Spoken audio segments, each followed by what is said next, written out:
I'm starting the recording. I want to give you a moment to copy this example down. Okay.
Okay, so you've had some experience computing line integrals now, based on the section 13.2 homework.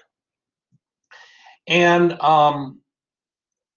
another thing that we talked about from section 13.2 was this integral right here, the integral of f dot dr, right? This is a dot product here, f dot dr. That integral, and dr, r is a vector, so it's f dot dr vector over a curve C. That stands for, in terms of physics, that would be the work that vector field F does in moving a particle from one point to another point. And in this case, since our vector field is two-dimensional, this integral would be the work that the vector field does in moving a particle from one point to another point in the xy plane. Now, when they write P, like here, P is understood to be a function of x and y. Okay, P is understood to be a function of x and y. And x and y are themselves functions of t. Okay, so they suppress the notation and just write p and q, but those are not constants.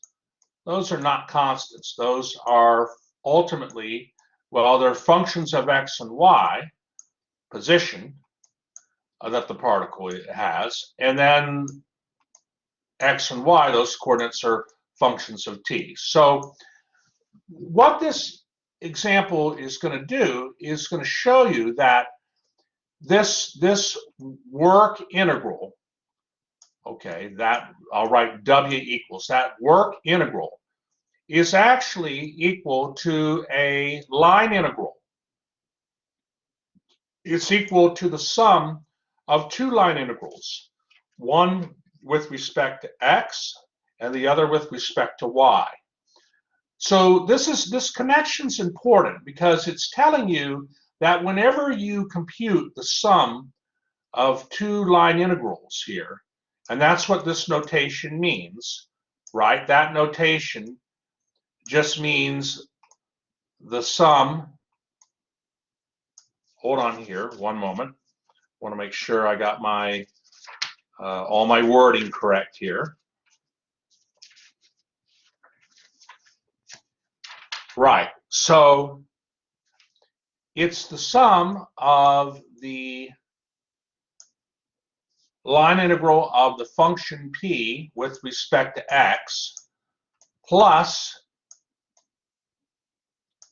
the line integral of the function q with respect to y. Okay, that's what you're finding here, and I think this connection's important. So I want to prove this to you. All right, are there any questions before we go to the next page?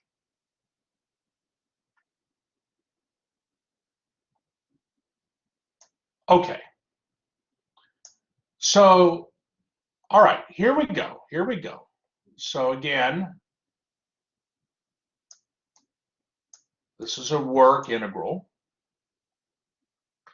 So my first step is to, the vector field F is a function of the particle's position. Okay, I mean, a vector field F has components x, y, and z, and those components x, y, and z are I mean, we're interested in where the particle is in the field. So the vector field F is a function of the position of the particle r of t, and dr, that dr or dr vector can be expressed as the derivative of r with respect to t times dt, and that's because since dr vector dt is equal to the derivative of the vector r with respect to t, that means then that dr would equal r prime times dt. Okay, now what I do next, and they talk about this in the book, but they don't show the detail that I'm showing. I think the detail is important. So the vector field F, of course, is equal to a function P times the I vector plus a function Q times the J vector. So that means that the vector field F of R of t can be written this way. I mean, exactly, it can be written exactly that way.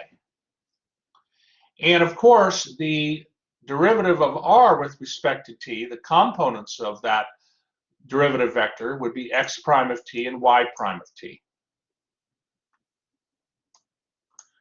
Are there any questions up to here?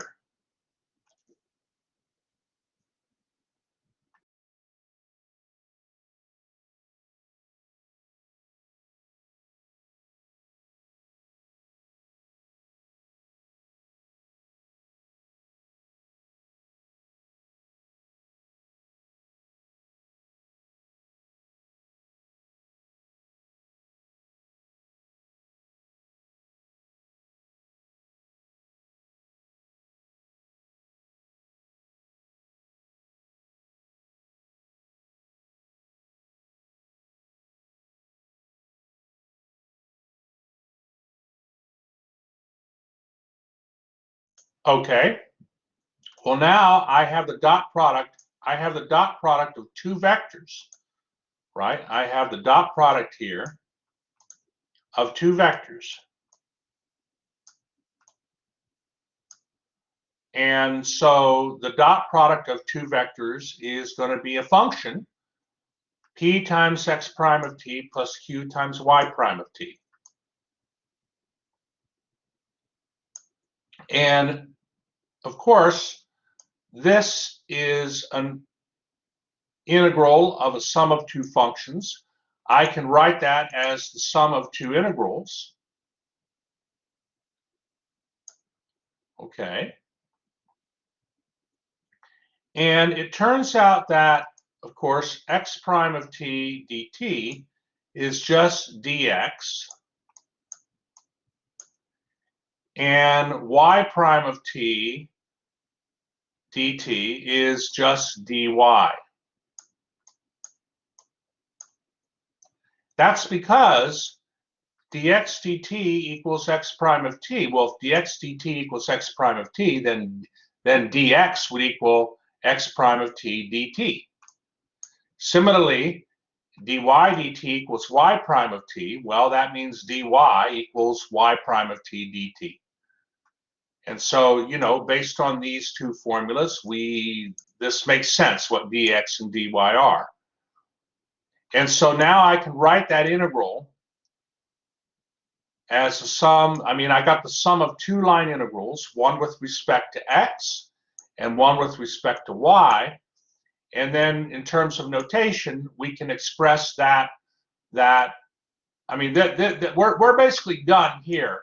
But you know, the book, of course, uses then this notation to represent the sum of those two line integrals.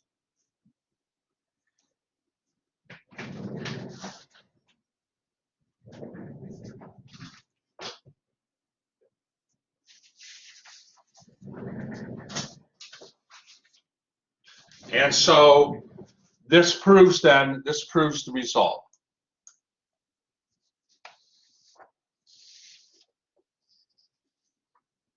How many think that's kind of cool, kind of interesting? I'm trying to tie a lot of things together for you. Okay. Thank you, Nicholas. Thank you, Robin. Thank you, Naima. There's a lot of kind of a lot of notation, but the notation really is just math. It's mathematics, and so I'm trying to support the mathematics that you're seeing. Okay. All right. Are there any questions on this?